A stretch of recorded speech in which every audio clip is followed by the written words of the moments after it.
Yo, selamat datang di Freaks Channel. Kali ini Mimin akan membahas tentang manga Jujutsu Kaisen pada chapter terbaru, chapter 164. Oke, langsung saja. Pertama, untuk sekedar reminder, pada chapter sebelumnya Yuji dan Megumi bergerak ke lokasi yang masing-masing rekan mereka sebutkan. Sementara Megumi dan Remi pergi ke Shinjuku, Yuji dan Amai pergi ke Ikebukuro. Sesampainya mereka di tempat masing-masing, ternyata Megumi dijebak oleh Remi. Hingga akhirnya Megumi harus berhadapan dengan pria bernama Regi. Sedangkan Yuji justru berhasil menemukan Higuruma Hiromi di sebuah teater.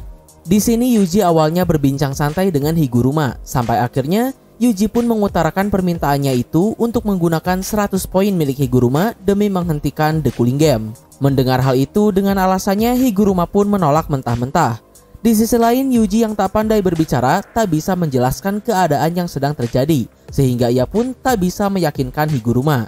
Sampai akhirnya Yuji pun terpaksa harus bertarung. Sementara itu Higuruma sendiri bersedia meladeni Yuji dengan senang hati. Nah, masuk pada chapter terbaru, panel pertama pada chapter ini dibuka dengan Yuji dan Higuruma sedang bersiap untuk bertarung. Di sini dengan fakta Higuruma memiliki 100 poin, itu artinya setidaknya Higuruma telah membunuh 20 pengguna teknik kutukan. Menyadari kalau Higuruma bukan dukun sembarangan, Yuji pun tak bisa menyerang dengan gegabah. Tapi di sisi lain, Yuji juga cukup percaya diri kalau dirinya akan menahan serangan apapun yang Higuruma keluarkan. Tapi sayang, ternyata Higuruma mendapatkan 100 poin ini bukan tanpa alasan. Karena di sini Higuruma dapat menggunakan Domain Expansion dan langsung mengaktifkannya.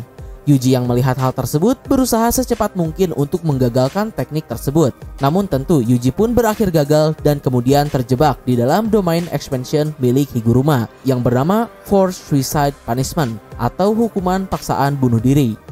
Sementara itu Yuji yang sebelumnya berniat menyerang Higuruma, serangannya mendadak berhenti.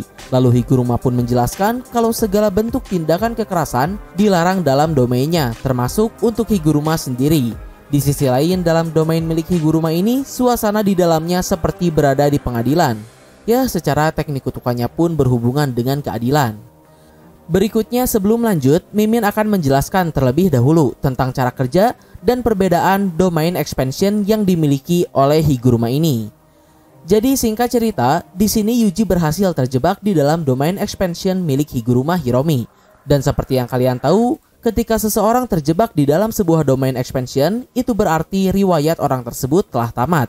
Karena di dalam Domain Expansion, serangan si pengguna domain pasti akan selalu kena. Dan satu-satunya cara untuk keluar dari sebuah Domain Expansion adalah dengan menimpa domain tersebut dengan Domain Expansion yang lebih kuat. Yang tentu masalahnya di sini, Yuji tak bisa menggunakan Domain Expansion, kecuali Sukuna mengambil alih. Jadi apakah riwayat Yuji akan tamat? Sayangnya tidak juga. Karena ternyata Domain Expansion milik Higuruma ini berbeda dari semua teknik Domain Expansion yang pernah ditunjukkan sebelumnya. Tidak seperti domain milik Jogo atau Sukuna misalnya, yang mana serangan mereka pasti akan selalu sampai dan kena pada target. Dalam domain milik Higuruma ini, justru dirinya pun sebagai si pengguna teknik juga dibatasi oleh aturan yang ada di dalam domain tersebut, yang mana tentu menyalahi esensi dari teknik Domain Expansion itu sendiri, di mana seharusnya memperbolehkan penggunanya untuk melakukan apa saja dalam domain miliknya itu. Jadi apakah teknik milik Higuruma ini termasuk Domain Expansion atau sesuatu yang berbeda? Jawabannya dijelaskan pada chapter ini juga. Jadi ternyata menurut Master Tengen, sebenarnya di zaman dahulu teknik Domain Expansion atau Ryoiki Tenkai ini bukanlah teknik tingkat tinggi seperti sekarang. Domain Expansion merupakan teknik standar yang dimiliki seorang penyihir Jujutsu. Nah, lalu apa yang membedakan Domain Expansion zaman sekarang dengan zaman dahulu?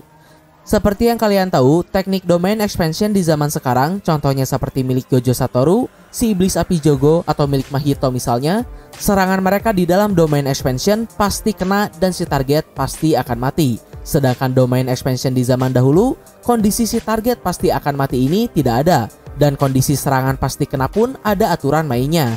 Jadi untuk melancarkan serangan yang pasti kena, si pengguna domain harus menjalankan aturannya sendiri. Contohnya di sini, jika Yuji gagal atau melanggar aturan yang ada di dalam Domain Expansion milik Higuruma, maka Higuruma dapat melancarkan serangan yang pasti akan kena. Ya, intinya Domain Expansion di zaman dahulu ini lebih ribet, lebih terbatas, dan lebih lemah daripada Domain Expansion di zaman sekarang. Tapi lebih mudah juga untuk digunakan. Sementara di sisi lain, seiring berjalannya waktu, para penyihir Jujutsu terus mengembangkan teknik mereka, hingga akhirnya dalam sebuah domain expansion tak perlu memiliki aturan lagi untuk membuat serangan si pengguna pasti kena. Yang mana hal tersebut juga membuat teknik domain expansion semakin sulit untuk digunakan dan menjadi teknik tingkat tinggi, sehingga di zaman sekarang sangat sedikit sekali shaman yang bisa menggunakan teknik tersebut. Oke, lalu berikutnya, setelah kalian mengetahui tentang perbedaan teknik domain expansion lama dan baru ini, berikutnya Mimin akan membahas tentang aturan main yang ada di dalam domain expansion milik Higuruma. Jadi di dalam domain expansion milik Higuruma ini, si Kigami milik Higuruma yang bernama Judgment akan mengetahui semua informasi tentang individu yang berada di dalam domain milik Higuruma.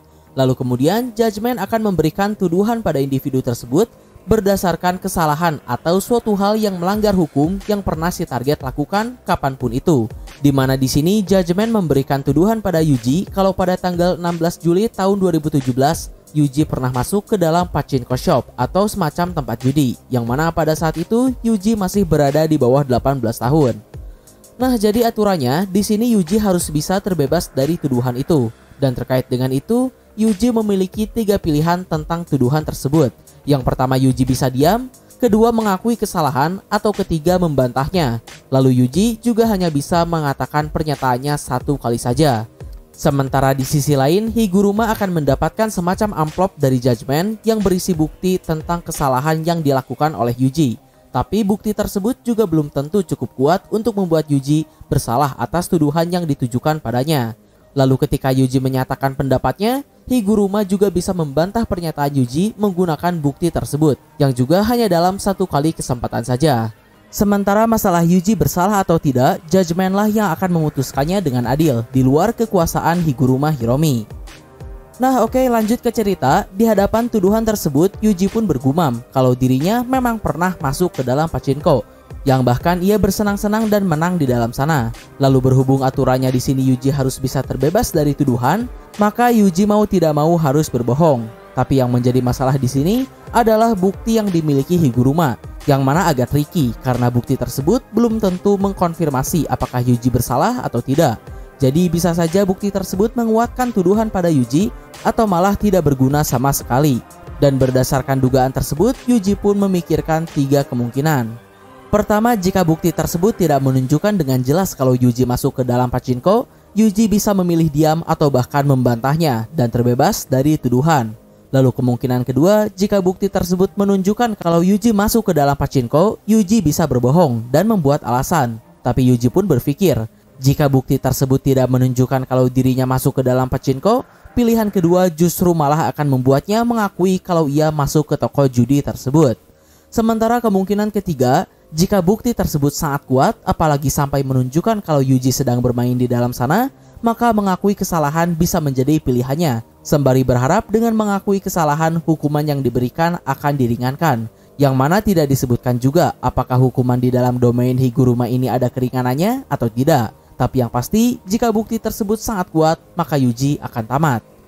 Dan ya, pada akhirnya Yuji pun memilih opsi kedua dengan berkata kalau dirinya masuk ke dalam pachinko itu hanya untuk meminjam kamar mandi saja, mengamankan posisinya dalam tuduhan tersebut. Jaga-jaga jika bukti tersebut menunjukkan Yuji masuk ke dalam pachinko, atau jika bukti tersebut tidak menunjukkan Yuji masuk ke sana pun, Yuji seharusnya tetap aman karena dia hanya meminjam WC umum saja. Tapi sayangnya, di sisi lain Higuruma akhirnya membuka amplop berisi bukti tersebut dan menunjukkan sebuah gambar kalau Yuji sedang berada di sebuah toko dekat pachinko, di mana toko tersebut merupakan tempat untuk mengambil uang atas kemenangannya di pachinko. Jadi dengan pernyataan Yuji sebelumnya yang mengakui kalau ia masuk ke pachinko, maka menguatkan bukti tersebut. Ditambah dengan foto Yuji yang sedang menukar uang, alasan Yuji yang hanya meminjam WC saja justru menjadi sangat meragukan. Dan akhirnya Yuji pun dinyatakan bersalah. Tapi kemudian di sini domain milik Higuruma justru malah menghilang dan Yuji pun kembali berada di dalam teater. Walaupun sebelumnya Yuji dinyatakan bersalah, namun saat ini Yuji tidak merasakan ada perubahan yang berarti. Sampai akhirnya Higuruma pun menyerang Yuji dengan palunya, yang terlihat palu tersebut juga bisa berubah ukuran. Namun yang terpenting dan yang menjadi masalahnya di sini adalah saat ini Yuji tidak bisa menggunakan energi kutukannya.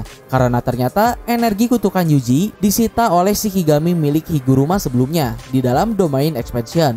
Dan ya, chapter pun diakhiri dengan Yuji yang menerima serangan telak dari Higuruma tanpa menggunakan energi kutukan sedikit pun untuk menguatkan pertahanannya. Tapi meskipun begitu, Yuji tetap bangkit dan sepertinya masih jauh dari kata tumbang. Sementara Higuruma dibuat terkesan karena Yuji mampu bertahan dari serangannya itu. Ya, di akhir menurut Mimin kenapa domain milik Higuruma tiba-tiba menghilang? Itu karena aturan yang ada di dalam domain tersebut benar-benar mutlak. Bahkan bagi Higuruma sendiri. Maka dari itu walaupun Yuji sudah dinyatakan bersalah, tapi Higuruma tetap harus menarik domainnya. Baru dirinya bisa menyerang. Yang menurut Mimin ini juga merupakan kelemahan domain expansion milik Higuruma. Tapi yang menjadi pertanyaan di sini, apakah pengeluaran energi kutukan yang digunakan Higuruma untuk membuat domain expansion ini sama besar dengan teknik domain expansion di zaman sekarang?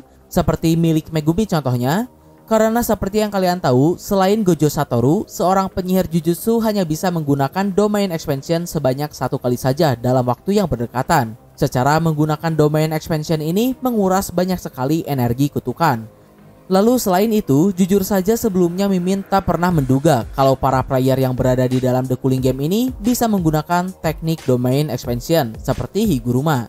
Jadi dengan fakta tersebut, Mimin cukup khawatir dengan nasib Panda dan Hakari yang pergi ke koloni Tokyo nomor 2 untuk menyerang Kashimo Hajime yang menurut Mimin, dengan dirinya yang sudah berhasil mengumpulkan 200 poin, jelas seharusnya Hajime bahkan berada di level yang lebih tinggi dibandingkan Higuruma. Ya, terlepas dari itu, kita tunggu saja kelanjutannya akan seperti apa pertarungan antara Higuruma dan Yuji ini. Apakah Yuji bisa mengambil energi kutukannya kembali, atau malah Yuji bisa menang hanya dengan bermodalkan kekuatan fisiknya saja. Nah, mungkin kurang lebih itulah pembahasan pada chapter terbaru ini. Mohon maaf untuk kesalahan dan kekurangannya. Terima kasih telah menonton. Ciao.